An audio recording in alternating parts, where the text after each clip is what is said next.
Sir আপনি এসে গেছেন, খুবই ভালো হয়েছে স্যার। আচ্ছা কি হয়েছে আগে সেটা বলো তো, তুমি আর্জেন্ট ডাকলে। আজকে সন্ধ্যের সময় ওখানে যা যা দেখলাম বিভৎস আওয়াজ স্যার।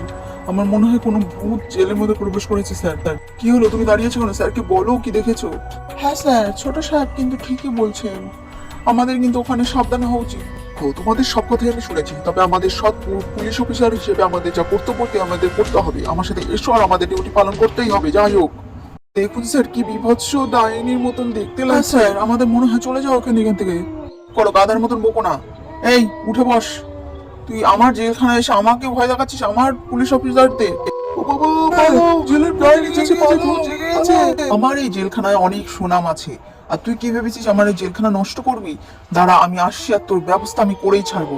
আমাকে তুই ভাবিস না যে আমি খুব দুর্বল। আহ থেকে এটা ভুতুড়ে জেলখানা।